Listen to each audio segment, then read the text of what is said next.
नमस्कार दोस्तों, आज से हम आने वाले 10-11 क्लासेस के अंदर एक बहुत बड़ा पार्ट हम करने वाले हैं।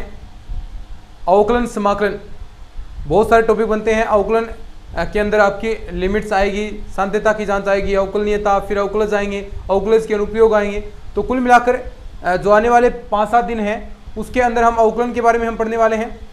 और इसमें आपके एग्जाम के अंदर लगभग 8-9 के आसपास इस प्रकार क्वेश्चन आएंगे। तो यानी सबसे बड़ा पार्ट है ये। फिर इंटीग्रेशन समाकलन, और उसके भी इतने ही क्वेश्चन आते हैं। तो लगभग 18-19 क्वेश्चन अवकलन समाकलन से आते हैं, सबसे बड़ा पोर्शन है। और कई क्वेश्चन बिल्कुल सरल आते हैं, कई क्वेश्चन बिल्कुल ईजी आते हैं, देखते ही आप कर देंगे। और दोस्तों, जब मैंने ये चीज़ें आपको पढ़ाई थी तो उसमें लगभग हमें 40-45 क्लासेस हुई थी अपनी, बिल्कुल इम्तिहान से एक एक चीज़ फुल प्रैक्टिस मैंने करवाई थी उन क्लासेस के अंदर। और साथ में देखिए, अब मैं यहाँ पर अब तो देखिए ज़्यादा रिवीजन कर रहे हैं, तो रिवीजन के अंदर आपको कंसेप्ट समझाने हैं, साथ में कोई 1-2 क्वेश्चन की प्रैक्टिस। लेकिन जब मैंने क्लासेस करवाई थी तो नोट्सों के अंदर इतने क्वेश्चन ऐड किए हैं मैंने, इतने क्वेश्चन आपको प्रोवाइड करवाए थे। देखिए, वास्तव में इतने क्वेश्चन शायद ही किसी ने ऐड कराए होंगे, चाहे कोई सी भी बुक आपकी बड़ी हो। SR सैनी बुक में से आए थे, माथुरिया आपकी, NCERT, RBSE, जो भी बुकें थी, जितने भी उसके अंदर बढ़िया बढ़िया क्वेश्चन बन रहे थे अलग स्तर के, अलग प्रकार के, तो वो सारे मैंने ऐड करे हैं। तो इसके नोट्स आप जरूर टेलीग्राम से डाउनलोड कर लेना। अवकलन समाकलन के नोट्स हैं, लिमिट से लेकर जब तक इंटीग्रेशन कंप्लीट नहीं होता उसके नोट्स तो आपके पास होने ही होने चाहिए, क्योंकि सबसे इंपॉर्टेंट चीज़ है ये। ठीक है, तो ये नोट्स आप टेलीग्राम से जरूर डाउनलोड कर लेना। गांधी नॉलेज बैंक जो अपने चैनल का नाम है वही टेलीग्राम चैनल का नाम है। और चलिए शुरू करते हैं। सबसे पहला टॉपिक अपना इसी के अंदर लिमिट्स, सीमाएं, इसके बारे में हम चर्चाएं करेंगे अच्छे से, एक एक चीज सीखने का प्रयास करेंगे हम। भाई क्या है लिमिट्स, सीमाएं? उससे पहले एक चीज आती है अनिधारीय रूप।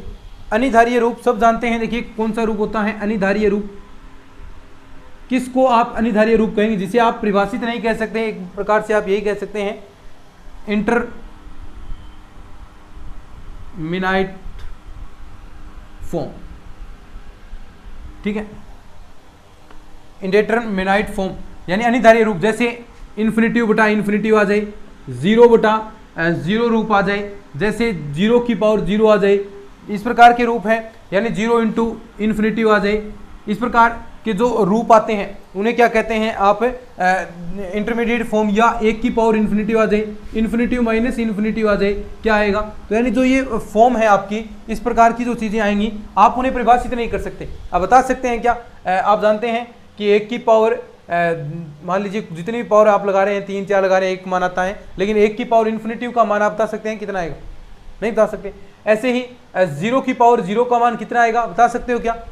हम जानते हैं कि किसी भी आप की पावर 0 होती है, कोई भी संख्या है उसकी पावर अगर 0 होती है तो उसका मान 1 होता है, ये हम पढ़ते आए। लेकिन इसमें बता सकते हो क्या कि 0 की पावर 0 का मान क्या होगा? हम पढ़ते हैं कि किसी में 0 का भाग देते हैं तो इन्फिनिटिव फॉर्म बनती है। तो क्या 0 में 0 का भाग देंगे तो इन्फिनिटिव फॉर्म बनेगी? बता सकते हैं क्या? नहीं बता सकते। इन्फिनिटिव बटा इन्फिनिटिव क्या फॉर्म बनेगा, क्या रिजल्ट आएगा? तो हम इन चीज़ों के बारे में नहीं बता सकते। तो ये आपका क्या होता है, अनिधारीय रूप होता है। अब देखिए सीमा क्या होगी कि x बराबर a पर, x बराबर a पर मान लीजिए कोई फंक्शन आपके पास fx है, ये क्या होता है, अनिधारीय रूप ग्रहण कर लेता है। अनिधारीय रूप ये x बराबर a पर अनिधारीय रूप ग्रहण कर लेता है। तो हमें चेक क्या करना होता है, लिमिट क्या कहेगी कि हमें ऐसा एक परिमित मान ज्ञात करना है x बराबर a के लिए। x बराबर a के लिए एक ऐसा परिमित मान x टेंड्स टू a आप करें तो एक परिमित राशि की ओर, जो फंक्शन है आपका एक परिमित राशि की ओर अग्रसर होना चाहिए, यानी जो fx है। अब आप लिमिट लगाएं, limit x tends to a, तो जो fx आए वो आपका अल, ये अल क्या है, एक परिमित राशि है। परिमित यानी फाइनाइट वैल्यू, परिमित राशि की ओर अग्रसर हो तो ये आप कह देंगे कि इसकी जो सीमा है, यानी जिस ओर अग्रसर हो रहा है उसकी लिमिट होगी। समझिए बात को? यानी x बराबर a पर फंक्शन है आपका, अनिधारीय फॉर्म बनता है। ठीक है, तो आपको x टेंड्स टू a के लिए ऐसा मान निकालना है, ऐसी रिजल्ट फाइंड आउट करना है जिससे जो आपका फंक्शन है वो एक परिमित राशि की ओर अग्रसर हो। तो वही आपकी क्या होती है, सीमा होती है, लिमिट्स होती है। ये सारा आप अच्छे से लिख सकते हैं। अब देखिए, कोई ये जरूरी नहीं है कि कोई एक बिंदु है x बराबर a पर, कि x बराबर a पर आप एफ ए निकाल लीजिए और इसकी लिमिट भी निकाल लीजिए। कोई ये आवश्यक नहीं होता है कि दोनों उस बिंदु पर मौजूद हों। दोनों होना जरूरी नहीं है, क्योंकि देखो एक में तो अनिधारीय रूप बन सकता है तो वो भी मौजूद नहीं होगा, फंक्शन का मान लिमिट मौजूद हो सकती है, तो ये भी कोई जरूरी नहीं होता है। अब देखिए लिमिट्स आप कैसे निकालेंगे, सीमा का निर्धारण आप किस प्रकार करेंगे, इसके बारे में हम बात करते हैं कि बाईं एवं दाईं सीमा कैसे आप ज्ञात करेंगे। बहुत सारी प्रैक्टिस हम करने भी वाले हैं और मैंने आपको नोट्सों के अंदर बहुत सारे क्वेश्चन ऐड किए हैं दोस्तों। इतने क्वेश्चन मैं दावे के साथ कह सकता हूं कोई भी आपको ऐड नहीं कराएगा, ना किसी बुक में इतने क्वेश्चन मिलेंगे। अलग अलग प्रकार के, हर प्रकार के क्वेश्चन मैंने ऐड किए हैं, तो आप जरूर देखिएगा। 600 पेज की जो कॉपी है वो अवकलन समाकलन के नोट्स बनाने में भरी है। जो मैंने नोट्स प्रोवाइड कराए हैं, इतने पेज मैंने भरे हैं, तो सोच सकते हैं कि कितना कंटेंट उस चीज के अंदर, कितना मैटर उस चीज के अंदर प्रोवाइड होगा, कहाँ क्वेश्चन बाहर जाएगा अवकलन समाकलन में। तो ये थोड़ा सा आप ध्यान से देखना इन चीज़ों को। पूरी मेहनत मैंने की है उन चीज़ों के अंदर, हर एक टॉपिक में मेहनत आपको देखने को मिलेगी अगर आप नोट्स एक बार चेक करेंगे तो। ठीक है, अब देखिए आता है लेफ्ट और राइट लिमिट्स कैसे निकालेंगे। सीधा मैं आता हूँ लेफ्ट और राइट लिमिट, कोई बकवासबाजी नहीं, सीधा कोई आपको लैंग्वेज नहीं लिखाऊंगा, सीधी मैं जो मेन चीज़ है उस पर आता हूँ, लेफ्ट और राइट लिमिट। देखिए बाईं और दाईं सीमा, तो सबसे पहले हम बाईं सीमा बात करेंगे। बाईं सीमा यानी मान लीजिए ये आपके पास x बराबर a है। अब देखो बाईं सीमा कहाँ पर, यानी x a से a माइनस, यानी इधर वाली a माइनस होगी और इधर a से थोड़ा प्लस, यानी a से बड़ी वैल्यू और a से माइनस वैल्यू, दोनों ओर से आपको चेक करना है। एक प्रकार से कह सकते हैं इसके नेबरहुड में, इसके जो प्रतिवेश है उसमें आपको चेक करना है, और वही होता है कि उसके प्रतिवेश में किस ओर वो अग्रसर हो रही है। हमने रियल एनालिसिस के अंदर ये बिल्कुल अच्छी तरीके से पढ़ा है। अगर रियल एनालिसिस जिसको आ रही है वो कन्फर्म, यहाँ तो किसी दिक्कत ही नहीं आएगी उसे।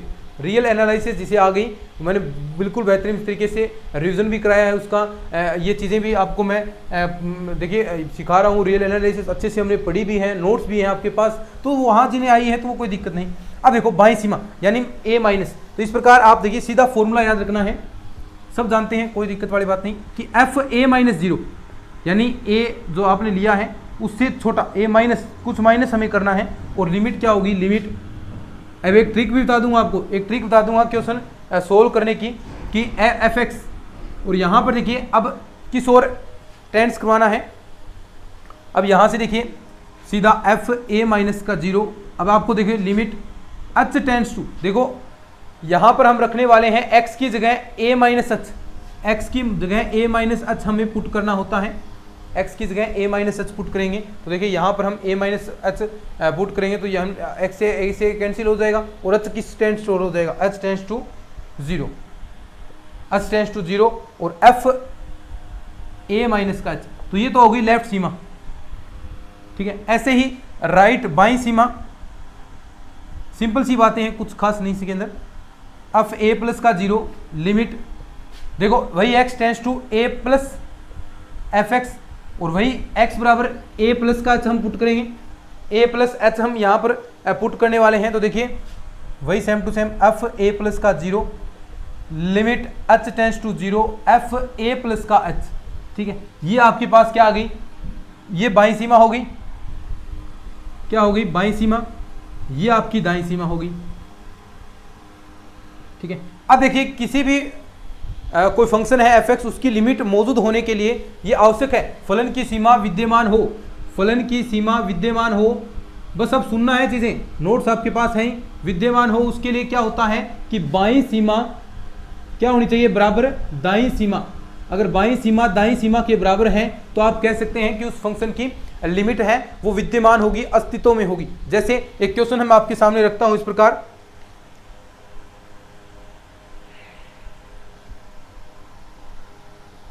ठीक है, तो ये कुछ बातें हैं। फलन की सीमा हमेशा अद्वितीय होगी, और x बराबर a पर अगर फलन का मान और फलन की सीमा दोनों बराबर है, आगे हम पढ़ेंगे, तो वो फंक्शन आपका सतत फंक्शन कहलाएगा, कंटिन्यूटी उसके अंदर होगी। ठीक है, ये बातें भी याद रखनी है, यानी फलन की सीमा है वो अद्वितीय होती है, फलन की सीमा क्या होती है, अद्वितीय होती है। ठीक है, जैसे क्वेश्चन रखता हूं मैं आपके सामने इस प्रकार कि एफ एक्स बराबर आपको दिया है। अब एक ट्रिक भी आपको बताऊंगा, देखना, एक्स स्क्वेयर प्लस का 2, नीचे क्वेश्चन दिया है 2x प्लस का 1, और x greater than equal 1, x less than equal 1, तब आपको बताना है, तब देखिए आपको लिमिट देखना है तो लिमिट वही आपके पास बाईं सीमा और दाईं सीमा, यानी एक तो x बराबर 1 दिया है, इस पर आपको फंक्शन चेक करना है। अब एक से छोटे मान और एक से बड़े मान के लिए आपको फंक्शन देखना है। जहां पर ध्यान से सुनिए ट्रिक क्या है, जहां पर बहुपद फलन दे, जहां पर बहुपद फलन दे वहां पर डायरेक्ट हम मान रख देते हैं, सीधा मान रखेंगे। तो बाईं सीमा देखिए क्या आएगी, माइनस वाली आएगी, यानी एक से छोटा, तो सीधा मान रखेंगे। जहां पर बहुपद फलन है, देखो बहुपद फलन है तो सीधा हम रख देते हैं, वो एक ही मान आएगा, देखो 2 और 1 3। ऐसे ही दाईं सीमा वैसे तरीके से भी आपको बताऊंगा, क्योंकि वो तरीका हर जगह काम आएगा। यहाँ रखेंगे तो 1 की स्क्वायर प्लस का 2 बराबर 3। अब देखो बाईं सीमा और दाईं सीमा बराबर है, बाईं सीमा बराबर दाईं सीमा, दोनों सीमाएं बराबर हैं, तो आप क्या कह सकते हैं, इसकी सीमा विद्यमान होगी। दूसरा तरीका जो अभी मैंने आपको सिखाया है बाईं सीमा निकालना और दाईं सीमा निकालना, वो देखिएगा, वो क्या है कि f1 माइनस का 0, बाईं सीमा निकाल रहे हैं पहले। बाईं सीमा कौन देगा, ये मान देगा बाईं सीमा, यही तो देगा बाईं सीमा। तो limit h tends to 0, x की जगह क्या रखना है, x की जगह क्या रखोगे, देखो 1 माइनस h, क्योंकि हमने रखा था x बराबर a माइनस h रख रहे थे, तो अब यहाँ पर क्या रखोगे 1 माइनस का h, तो यहाँ देखिए 2 1 माइनस का h प्लस का 1। ठीक है, अब h टेंड्स टू 0 करेंगे तो देखिए यहाँ पर क्या आ जाएगा 2 प्लस का 1 बराबर 3, देखो यही मान आ रहा है। ऐसे ही दाईं सीमा निकाल सकते हैं, f1 प्लस का 0 लिमिट h टेंड्स टू 0, दाईं सीमा के लिए ये मान लेना होगा। तो देखिए एक्स स्क्वायर, तो यानी यहाँ पर क्या आ जाएगा 1 प्लस h की स्क्वायर प्लस का 2। अब देखो यहाँ पर h टेंड्स टू 0 लगाएंगे तो वही सेम टू सेम आपके पास 3 आ गया, दोनों बराबर है मान, यानी बाईं सीमा बराबर दाईं सीमा। तो आप क्या कह सकते हैं, फलन की सीमा विद्यमान होगी, फलन की सीमा विद्यमान होगी। फटाफट इसको लिख लीजिए, फिर आगे बढ़ते हैं। देखिए दोस्तों, इतना काम मैटर आपको मैं करा दूंगा, इतना मैटर इतना फास्ट तरीके से रिविजन चल रहा है अपना, देखिए कोई हद नहीं है। एक 600 पेजों की बुक है, वो आने वाले 12-13 क्लासेस के अंदर आपकी कंप्लीट हो जाएगी। यानी जो नोटबुक मैंने नोट्स बनाए थे लगभग 500-600 पेज हैं, तो देखिए आने वाले 10 या 11 दिन के अंदर अगर वो रिविजन होता है और आधे घंटे की क्लास के अंदर, तो देखिए कितना बेनिफिट आपको होगा उन चीज़ों से। फिर आप खुद प्रैक्टिस करेंगे। टाइम तो आपको रोजाना आधे घंटा का ही निकालना है, मेरे लिए आधे घंटे का इसमें आपको देना है, और उसमें इतना हम फास्ट रिविजन करेंगे, आज तक किसी ने नहीं कराया, ऐसी कोशिश हम कर रहे हैं। और लगातार आपकी जो कमेंट्स आते हैं, सराहना करते हैं आप, वो सभी देखकर बहुत अच्छा लगता है। तो ऐसे कमेंट्स भी आप करते रह सकते हैं। अब देखिए आगे हम बात करते हैं,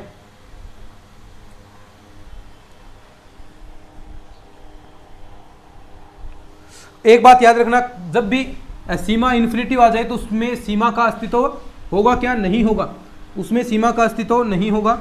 ये बात भी आपको ध्यान में रखनी है। जब भी अगर इस प्रकार की चीज़ें आए, इन्फिनिटिव बने, तो उसमें सीमा विद्यमान नहीं होगी। ठीक है, जैसे एक क्वेश्चन देखिए आगे कि आपको बताना है, question limit x tends to 0, 1/x के सीमा के अस्तित्व की जांच कीजिए, सीमा के अस्तित्व की जांच करेंगे भाई, और क्या है 1/x। देखो ऐसे जो क्वेश्चन दे उसमें डायरेक्ट आप लगा सकते हैं, आप डायरेक्ट लगाएंगे, देखो बाईं सीमा दाईं सीमा निकाल भी सकते हैं, और सीधा भी आप देखिए बाईं सीमा दाईं सीमा निकालेंगे तो x टेंड्स टू 0 माइनस के लिए निकालना है, तो लिमिट h टेंड्स टू 0 हो जाएगा। यहाँ पर 1/, देखो क्या दिया है 0 माइनस का h, 0 पर चेक करनी है, 0 माइनस का h, तो यहाँ से देखिए 0 रखेंगे तो ये क्या आएगा आपकी फॉर्म इन्फिनिटिव, यानी देखो यहाँ पर h टेंड्स टू 0 रखेंगे तो 0 माइनस h यानी माइनस का इन्फिनिटिव। और ऐसे ही दाईं सीमा निकालें, बस दाईं सीमा, कुछ क्वेश्चन आपको देखते ही पता होना चाहिए। ठीक है, सारे ऐसे करके थोड़ी ना देखेंगे आप, ये क्या आ गया इन्फिनिटिव। तो जहां भी इन्फिनिटिव वगैरह बन जाए तो वो सीमा ना तो कभी दोनों बराबर होती, अगर दोनों में इन्फिनिटिव आ जाए ना, यहाँ देखो माइनस इन्फिनिटिव आया है, यहाँ प्लस इन्फिनिटिव, दोनों में इन्फिनिटिव आ जाए तो भी आपकी सीमा विद्यमान नहीं होगी। जहां इन्फिनिटिव मान आ गया वहां लिमिट विद्यमान नहीं है, तो आप यहाँ कहेंगे कि सीमा, देखो इन्फिनिटिव अनंत तक जा रहा है तो कोई सीमा का अंत थोड़ी ना, सीमा विद्यमान नहीं। ठीक है, अब देखिए आगे इस प्रकार क्वेश्चन आएगा,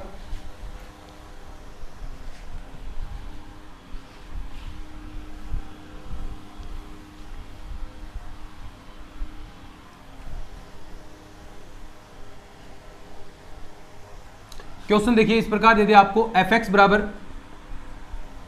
लैम्डा प्लस एक्स और नीचे दिया है 5 माइनस एक्स और x less than 2, x greater than 2। ठीक है, x लेस देन इक्वल नहीं, x ग्रेटर देन इक्वल 2 है। तब x बराबर 2 पर, देखिए कहा इसने x बराबर 2 पर सीमा विद्यमान है, सीमा विद्यमान है, ऐसे क्वेश्चन बहुत आते हैं, विद्यमान है तो लैम्डा का मान ज्ञात करो, लैम्डा बराबर क्या आएगा, ये कहाँ है, लैम्डा का मान कितना आएगा, x बराबर 2 पर सीमा विद्यमान है तो लैम्डा का मान कितना आएगा, ये इसने कहा है। तो लैम्डा का मान देखिए मैंने आपको बताया था, अगर बहुपद के रूप में इस प्रकार हो तो आप सीधा x बराबर 2 रख सकते हैं। अब देखो x लेस देन यानी बाईं सीमा के लिए कितना आ जाएगा, बाईं सीमा, तो यहाँ पर सीधा आप देखिए 2 रख सकते हैं x की जगह, तो लैम्डा प्लस का 2, और आपको पता है सीमा विद्यमान है तो इसका मतलब बाईं सीमा और दाईं सीमा बराबर होगी, बाईं सीमा बराबर दाईं सीमा, तो दोनों हम रखेंगे बराबर। दाईं सीमा में देखिए क्या आएगा, x की जगह वही आपको 2 रखना है, तो लैम्डा प्लस 2 बराबर 3 आ गया। यहाँ से लैम्डा का मान देखिए कितना आ जाएगा, 1 आ जाएगा, बस ये मान था। चलो आगे, ऐसे बहुत सारे क्वेश्चन और भी ऐड करके हैं। अब देखिए एक आता है अवशेष वर्ग, एक बात ध्यान में रखनी है अवशेष वर्ग के बारे में, बहुत क्वेश्चन पूछा, कई बार क्वेश्चन आया है अवशेष वर्ग में से। देखिए इस प्रकार अवशेष वर्ग होता है। अब इसकी खासियत क्या होती है, इसकी खासियत क्या होती है, कुछ मान मैं रखता हूं, देखिए इसके अंदर मान लीजिए इसके अंदर मैंने एक मान ये रख दिया 1.99, ठीक है, एक मान मैंने रखा है 2.01, ठीक है, एक मान मैंने रखा है यहां पर मैंने मान रख दिया, ठीक है 1.51, ठीक है। तो देखिए ऐसे मान है। अवशेष वर्ग की खासियत क्या होती है कि वो कोई भी मान रखें आप, कोई भी मान रखें उससे कम जाता है, उससे कम यानी उससे छोटे धन पूर्णांक की ओर अग्रसर होगा, यानी जो उससे छोटा धन पूर्णांक, कोई भी पॉइंटों के अंदर मान रखो तो उससे छोटा, जस्ट छोटा कौन सा धन पूर्णांक है उसके अंदर वो शामिल होगा। अब देखो 1.99 है, अब हम जब मान लीजिए कोई टेस्ट वगैरह लेते हैं तो उसके अंदर मान लीजिए 9.5 नंबर आ गए 10 में से, तो हम 10 चढ़ाते हैं उसे, सही बात है, 9.25 आ गए तो भी 10 चढ़ाते हैं, लेकिन हम वहाँ पर क्या करते हैं, बढ़ाते हैं। लेकिन अवशेष वर्ग की ये खासियत नहीं होती। अब इसमें खासियत क्या होती है, अगर 9.25 आ गए तो 9 ही नंबर चढ़ेंगे, यानी उसे जस्ट छोटे वाला पूर्णांक। अब 9.99 नंबर है तो भी वो 9 ही चढ़ेंगे। अब मान सकते हैं 10 लगभग आ गए उसके, लेकिन 9.99 है तो ही उसे 9 माना जाएगा। ऐसी बात यहाँ पर है, 1.99 है तो उसे 1 माना जाएगा, 2.01 है तो उसे 2 माना जाएगा, ठीक है, 1.51 है तो उसे 1 माना जाएगा। तो यानी ये क्या होता है, अवशेष वर्ग मॉड्यूलो आप कहते हैं इसे। तो ये अवशेष वर्ग की खासियत है। अब देखो क्वेश्चन कैसे आते हैं इससे, क्वेश्चन ऐसा आएगा, क्वेश्चन देखिए इस प्रकार दे दिया कि लिमिट x टेंड्स टू 2 और अवशेष वर्ग के अस्तित्व की जांच कीजिए। और ये अवशेष वर्ग कभी भी नहीं आएगा भाई, ये कभी भी आपका लिमिट विद्यमान होगी नहीं, इसकी जांच कीजिए। तो देखिए पहले हम बाईं सीमा निकालेंगे, ध्यान से सुनिएगा, बाईं सीमा यानी 2 से छोटा, यहां पर हम रखेंगे, देखो लेफ्ट सीमा निकालते हैं तो 2 माइनस h निकालेंगे, लिमिट h टेंड्स टू 0, यही तो हम करते हैं। अब देखो 2 से छोटा, यहां पर देखो 2 से छोटा है, 2 से छोटा हो गया, यानी कुछ कितना भी छोटा हो, लेकिन ये वैल्यू किस रूप में आएगी, 1.99 इस प्रकार कुछ आएगी, है ना, 2 से छोटी आएगी वैल्यू, और 2 से छोटी आएगी तो ये ऊपर अवशेष वर्ग है तो वैल्यू बाहर कितनी आएगी, 1 आएगी, ठीक है, ये बात। दूसरे के अंदर देखते हैं जो दाईं सीमा, limit h tends to 0 plus आएगा 2 प्लस h। अब देखो 2 से बड़ा है, 2 से मान कुछ ना कुछ बड़ा है, 2.01 अभी हमने किया था तो उसमें क्या माना है, 2 आया ना, उससे थोड़ा बड़ा तो 2 ही है, तो यहाँ पर 2 आएगा। अब देखो ये कभी भी बराबर नहीं है, बाईं सीमा और दाईं सीमा बराबर नहीं होगी, यहाँ पर बाईं सीमा नोट बराबर दाईं सीमा, बाईं सीमा नोट बराबर दाईं सीमा। अब ये बराबर नहीं है तो आप कैसे कह सकते हैं इसकी सीमा विद्यमान होगी, सीमा विद्यमान होगी क्या, नहीं है, सीमा विद्यमान नहीं है। तो ये बात आपको ध्यान में रखनी। ऐसे बहुत सारे हैं भाई, अलग अलग प्रकार के क्वेश्चन हैं, साइन के रूप में आएंगे, मैंने बहुत सारे ऐसे क्वेश्चन कराए हैं, ठीक है। तो ये सारे आप करके देख सकते हैं, कंसेप्ट आपको समझाने हैं, और भी प्रैक्टिस आपको मैं कराऊंगा, चिंता मत करें। बात करते हैं अपन, देखिए अवशेष वर्ग के बारे में हो गया। अब बात करते हैं मापांक का फलन आ जाए तो आपको किस प्रकार करना है। तो अवशेष वर्ग के बारे में देखिए हर एक चीज समझ गए, ऐसे ही करना है सबको। अब देखिए मापांक के बारे में, ये फास्ट रिवीजन चल रहा है भाई, मापांक के बारे में देखते हैं अपन। अगर मापांक फलन हो इस प्रकार, कैसे, मापांक फलन दे दिया आपको, मान लीजिए इस प्रकार ये फंक्शन दे दिया आपको f(x) बराबर, और इसके सीमा का विद्यमान कि x बराबर 0 पर फलन की सीमा का अस्तित्व की जांच कीजिए। फलन की सीमा के अस्तित्व की जांच आपको करनी है। ठीक है, तो देखिए मापांक को सबसे पहले परिभाषित करना पड़ेगा। अब देखिए जो ये मापांक x है, ये प्लस का मान कब देगा, x का मान कब देगा, जब x ग्रेटर देन 0। x अगर 0 या 0 से बड़ा है तो वहां पर ये क्या देगा, आपको पूरा x देगा, यानी x ग्रेटर देन 0। लेकिन मापांक हटाते हैं तो प्लस माइनस आता है, लेकिन x लेस देन 0 के लिए यहाँ पर क्या आएगा, माइनस x आएगा। क्यों? क्योंकि मापांक हटाते हैं तो प्लस माइनस x आता है ना, ये तो हम जानते ही हैं। अब देखो ये प्लस का मान कब देगा, जब x का मान यहाँ पर चेक करना है 0 से बड़ा है तो स्वाभाविक सी बात है प्लस का। माइनस का कब आएगा, जब 0 से छोटा, तो यहाँ माइनस का x मान आएगा। तो यानी जहां पर बाईं सीमा हम निकालेंगे तो वहां पर माइनस x आ जाएगा, दाईं सीमा निकालेंगे तो वहां पर ये प्रकार का मान आएगा। तो यानी आप देख सकते हैं, अपन देखिए ऊपर अगर हम बाईं सीमा निकालें तो बाईं सीमा यानी x माइनस 0 होगा, limit h tends to 0।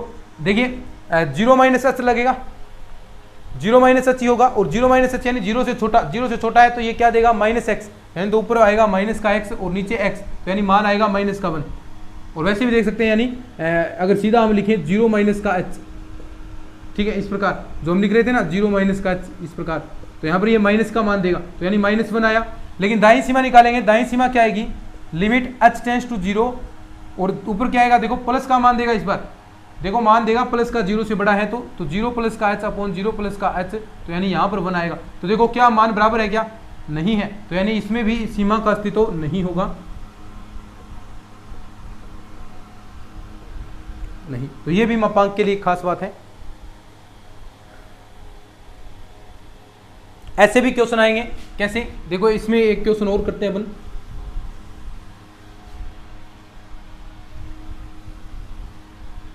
Question देखिए इस प्रकार, f(x) बराबर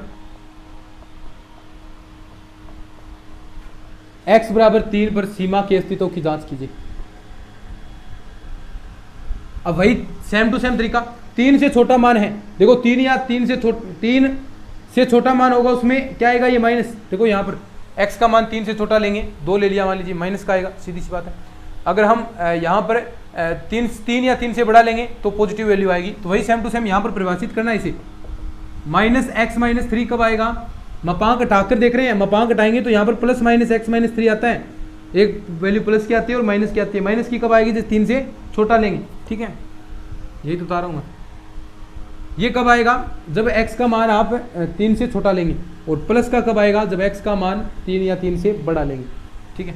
अब वही सेम टू सेम तरीका क्या हो जाएगा, देखो सेम वही तरीका लागू हो जाएगा, क्योंकि यहाँ पर वैल्यू क्या आ जाएगी, माइनस, वही आएगा सेम टू सेम।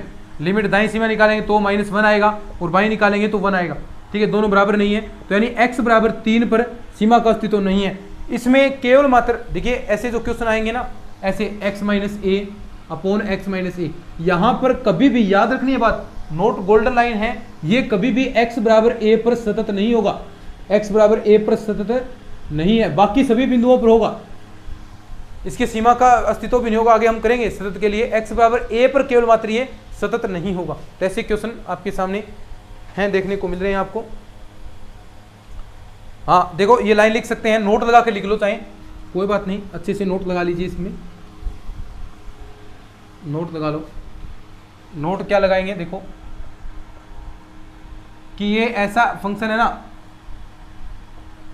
x बराबर कि केवल x बराबर 1 पर, केवल देखिए यानी सिर्फ और सिर्फ केवल x बराबर a पर ही सीमा विद्यमान नहीं होगी, सीमा विद्यमान नहीं होगी, बाकी हर जगह होगी। इसके अतिरिक्त सर्वत्र सीमा विद्यमान है, इसके अतिरिक्त सर्वत्र सीमा विद्यमान है, इसके अतिरिक्त सर्वत्र सीमा विद्यमान होगी, ठीक है। अब देखते हैं हम अनिवार्य रूप बन जाता है तो डीएल हॉस्पिटल रूल, सब जानते हैं डीएल हॉस्पिटल रूल के बारे में क्या है, यानी अगर 0/0 या अब इंपॉर्टेंट पार्ट चालू होगा, आपका इंपॉर्टेंट पार्ट स्टार्ट हो जाएगा। अगर आपका फंक्शन है वो 0/0 फॉर्म या फिर इन्फिनिटिव अपॉन इन्फिनिटिव फॉर्म बने तो उसके अंदर आप डीएल हॉस्पिटल रूल की सहायता लेते हैं। इसका अर्थ क्या होता है डीएल हॉस्पिटल रूल, यानी ऊपर वाले का तो ऊपर अवकलन कर दो, जो फंक्शन ऊपर देर का है, और नीचे वाले का नीचे अवकलन कर देंगे। जैसे आपको इस प्रकार देगा डीएल हॉस्पिटल रूल,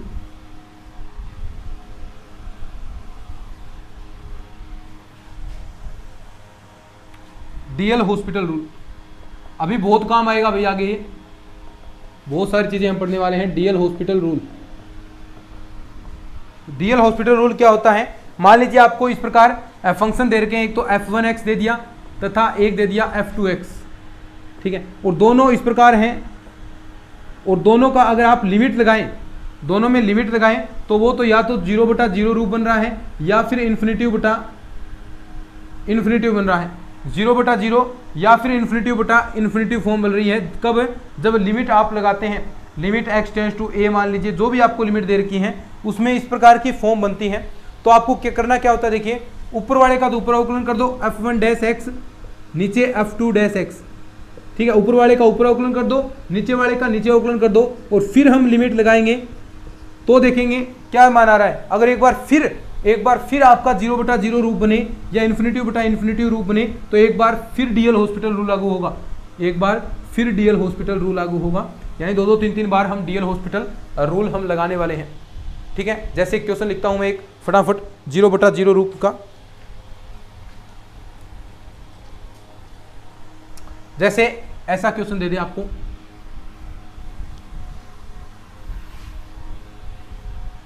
पहला है 0/0 रूप, पहली फॉर्म बन रही है 0/0 रूप। तो क्वेश्चन है इस प्रकार कि limit x tends to 0 e⁻x plus e⁻−x minus का 2 x स्क्वायर, ठीक है। अब देखिए यहाँ पर x सीधा 0 रखेंगे तो e⁻0 का मतलब 1 हो गया, और यहाँ भी e⁻0 1 हो गया, 1 1 प्लस 2 हो गया, और ऊपर 2 - 2 0, और नीचे भी देखो x टेंड्स टू 0 रखेंगे तो यानी 0/0 रूप बन गया। बनते ही क्या करना है, डीएल हॉस्पिटल रूल लगाना है, डीएल हॉस्पिटल रूल से। तो डीएल हॉस्पिटल रूल क्या कहते हैं, ऊपर वाले का ऊपर, तो e⁻x ऊपर होगा तो ये हो गया माइनस e⁻−x, और 2 का हो गया 0, नीचे आ गया 2x, दोबारा लगाएंगे लिमिट x टेंड्स टू 0। अब देखो दोबारा लगाएंगे तो 1, ये हो गया 0, लगाएंगे तो 1 -1, ये भी 0 और नीचे भी 0, तो यानी फिर से 0/0 रूप बन गया। तो एक बार फिर डीएल हॉस्पिटल रूल लागू होगा, डीएल हॉस्पिटल रूल। इस बार देखिए अवकलन होगा तो e⁻x का e⁻x, यहाँ क्या आ जाएगा प्लस e⁻x, और नीचे आ गया 2। अब देखो अब लगाएंगे लिमिट x टेंड्स टू 0, तो e⁻0 का मतलब 1 और 2/2 यानी 1 मान आपके पास आएगा। तो ऐसे क्वेश्चन बनते हैं बहुत सारे डीएल हॉस्पिटल रूल में, अलग अलग प्रकार के क्वेश्चन बनते हैं, बहुत सारे क्वेश्चन बनेंगे। तो यानी ऐसे कर सकते हैं, बहुत सारी प्रैक्टिस के लिए क्वेश्चन मैंने नोट्सों के अंदर ऐड करके, बहुत सारे हैं भाई क्वेश्चन, अलग अलग स्तर के बहुत सारे क्वेश्चन हैं, तो आप अच्छे से उनकी प्रैक्टिस कर लीजिए। नोट्स जरूर डाउनलोड कर लेना, यहाँ हम रिवीजन कर रहे हैं सुपर फास्ट, तो 1-1 2-2 क्वेश्चन होंगे। नोट्स अगर आप डाउनलोड करेंगे तो वहाँ पर बहुत सारे क्वेश्चन बेहतरीन तरीके से आपको समझाए हुए भी मिलेंगे, तो आप अच्छे से इन चीज़ों को सीख सकते हैं, ठीक है। अब देखिए दूसरी फॉर्म है टाइप 2 इन्फिनिटिव रूप, दूसरी फॉर्म टाइप 2 इन्फिनिटिव, ये फॉर्म देखिए इन्फिनिटिव, सीधा क्वेश्चन है, ऐसे ही क्वेश्चन आएगा वहां पर भी। देखिए कैसे, limit x tends to infinitive ax² plus का bx प्लस का c अपॉन में dx² प्लस का ex प्लस का f। देखिए यहाँ पर आप लिखेंगे इन्फिनिटिव लगाएंगे तो क्या फॉर्म बनेगी, इन्फिनिटिव, वही same to same DL hospital लागू होगा। तो करेंगे तो 2x b, नीचे क्या आएगा 2dx प्लस का e। अब देखो वही सेम टू सेम यहाँ पर भी इन्फिनिटिव फॉर्म लगाएंगे, लिमिट लगाएंगे दोबारा x टेंड्स टू इन्फिनिटिव, तो देखिए फिर एक बार इन्फिनिटिव रूप बनेगा, चलते जाना है जब तक इन्फिनिटिव, एक बार फिर डीएल हॉस्पिटल रूल लागू होगा, यानी ऊपर वाले का ऊपर अवकलन, नीचे वाले का नीचे अवकलन। अब देखो ये मान आपके पास आ जाएगा यानी a/d, ये आंसर आ जाएगा, ठीक है। तो ऐसे बहुत सारे क्वेश्चन बनते हैं, ठीक। बाकी जो टाइप हैं वो हम करेंगे नेक्स्ट क्लास के अंदर, तो अब ज़्यादा पार्ट नहीं रहा लिमिट के अंदर, थोड़ी चीज़ें रही हैं, नेक्स्ट के अंदर कर लेंगे, बस थोड़ा सा चीज़ें रही हैं, तो वो हम करेंगे नेक्स्ट क्लास में। अगर ये क्लासेज आपको अच्छी लग रही हैं तो इनको शेयर ज़रूर कर देना अपने दोस्तों के साथ, चैनल को भी आप सब्सक्राइब कर सकते हैं, बहुत सारा अच्छा कंटेंट आपको सेकंड ग्रेड से रिलेटेड मिल रहा है और आगे और भी मिलता रहेगा, ठीक है। तो चलिए आज के इस लेक्चर के अंदर इतना ही, मिलते हैं नेक्स्ट क्लास में, तब तक के लिए धन्यवाद, जय हिंद, जय भारत।